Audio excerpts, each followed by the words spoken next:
उत्तर प्रदेश का चर्चित चुनाव जौनपुर का हो चुका है और जौनपुर का चुनाव इसलिए चर्चित हो चुका है क्योंकि धनंजय सिंह चर्चित हैं।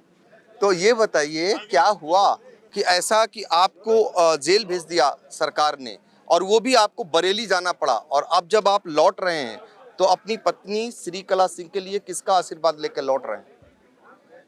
अब देखिए, लगभग 2 महीने बाद मैं जेल से छूटा हूँ। मैं गया दर्शन करने कैंची धाम, बाबा का आशीर्वाद लिया, फिर वहाँ से निकल के अपने क्षेत्र में जा रहे हैं। आज पत्नी ने नामांकन भी किया है और मुझे पूर्ण विश्वास है कि 4 जून को परिणाम आएगा, वो परिणाम हम लोगों के पक्ष में होगा।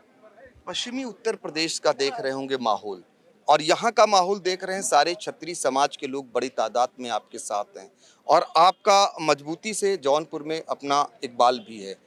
क्या लगता है पश्चिमी उत्तर प्रदेश जैसा माहौल आपको भी मिलेगा और भाजपा के खिलाफ बिगुल फूंक कर आपको समर्थन देंगे क्षत्रिय समाज के लोग?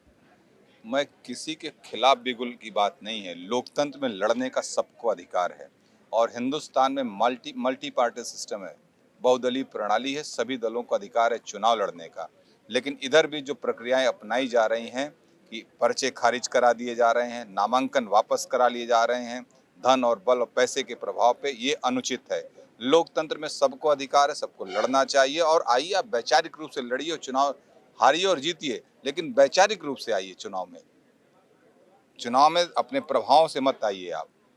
चुनाव हार जीत चलती रहेगी। आज सत्ता में कोई है, कल नहीं रहेगा, परसों दूसरा आएगा।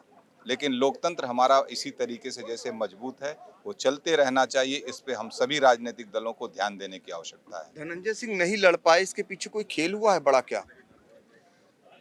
निश्चित रूप से अब 2020 में मुकदमा भ्रष्टाचार का मुद्दा मैं उठा रहा हूँ, उल्टा मेरे ऊपर अपहरण का मुकदमा कायम कर दिया जा रहा है, एक्सटॉर्शन का मुकदमा कायम कर दिया जा रहा है।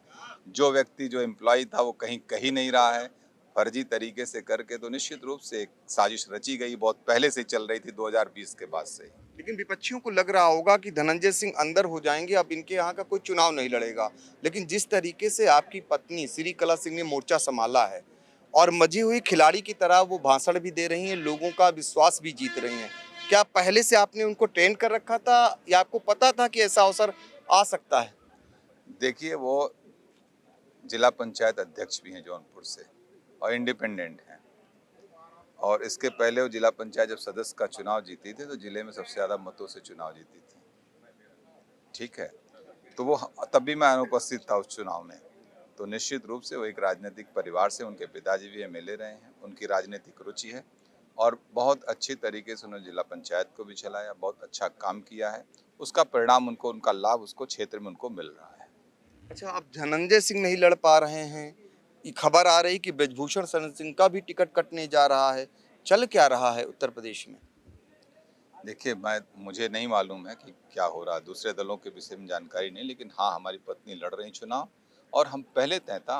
हम तो आपसे कह रहे हैं, अभी असेंबली के चुनाव हुए थे, मैं इंडिपेंडेंट चुनाव लड़ा, दो मल्ली में बाई इलेक्शन हुआ था, उसमें भारतीय जनता पार्टी की जमानत जब्त हुई थी। फिर जनरल इलेक्शन 2022 का हुआ, उसमें मैं चुनाव, उसमें भारतीय जनता पार्टी की जमानत जब्त हुई थी। हमारे यहाँ तो हम लोग चुनाव लड़ते हैं अपना, हम किसी को नहीं करते। हम अपना चुनाव लड़ते हैं और स्वतंत्र रूप से लड़ते हैं और सबको समान रूप से देखते भी हैं और कभी जनता के ऊपर नाजायज लालच, लोभ और दबाव के साथ हम लोग चुनाव नहीं लड़ते हैं। हम लोगों के विचार को, अपने विचारों से लोगों का दिल जीतकर उनके साथ निरंतर रहते हैं, जिसका परिणाम है कि आज जौनपुर की जनता हम लोगों के साथ अपार स्नेह और प्यार दे रही। और सिर्फ आप अभी बात करें छत्री की, छत्रियों के साथ साथ हमारे हर वर्ग के लोगों का समर्थन हमारे साथ है। हम जाति, धर्म, मजहब की राजनीति नहीं करते हैं। हर वर्ग के लोग हमारे साथ रहते हैं, चाहे वो अमीर हो, चाहे गरीब हो, चाहे हिंदू, चाहे मुसलमान हो, सब लोग हमारे साथ रहते हैं। किसी की तादाद अधिक हो सकती, किसी की तादाद कम हो सकती है, लेकिन सबका समर्थन हमारे साथ रहता है। इसीलिए हम लोग इतने दिन से, पिछले 22 से 25 सालों से जौनपुर की राजनीति में एक स्तंभ के रूप में हम लोग हैं। आप मान रहे हैं कि जीत आपकी सुनिश्चित है, लेकिन हम ये जानना चाहेंगे कि आपके मुकाबले कौन है? भारतीय जनता पार्टी या फिर गठबंधन का मैंने तो प्रत्याशी? आपसे कह दिया कि अभी 2 चुनाव हमारे खिलाफ लगातार 20 और 22 में असेंबली का चुनाव लड़ी है भारतीय जनता पार्टी, जहां अपनी जमानत नहीं बचा पाई। तो वो हम उसको तो हम कहीं देखते भी नहीं अपने यहाँ लड़ाई में। बहुजन समाज पार्टी के जो गठबंधन प्रत्याशी हैं। देखिए, उनके पास जातीय आधार का वोट बैंक है, लेकिन हम लोग चुनाव इसको अब मतलब चुनाव जीतेंगे, हम लोग अच्छे मतों से इसमें जीतेंगे, क्योंकि हमको हर वर्ग का समर्थन प्राप्त है। एक चीज और जानना चाहेंगे, आपकी पत्नी ने तमाम आशंकाएं जताई आपको लेकर, आपकी सुरक्षा को लेकर तमाम आशंकाएं जताई। अब क्या मानते हैं, आपको खुले माहौल में चुनाव प्रचार करने दिया जाएगा? देखिए, मैंने कहा ना, देश आज़ाद है, गुलाम नहीं है देश, और लोकतांत्रिक देश है।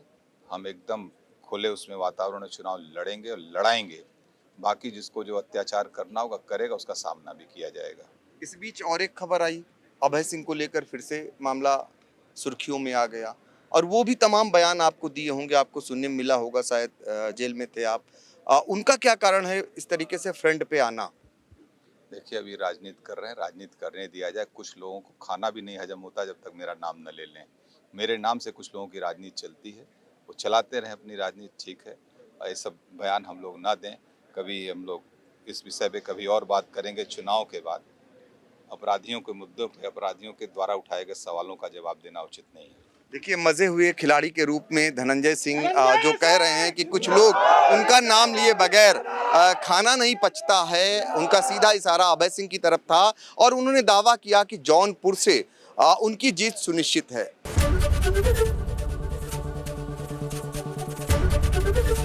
एबीपी गंगा, खबर आपकी, जुबान आपकी।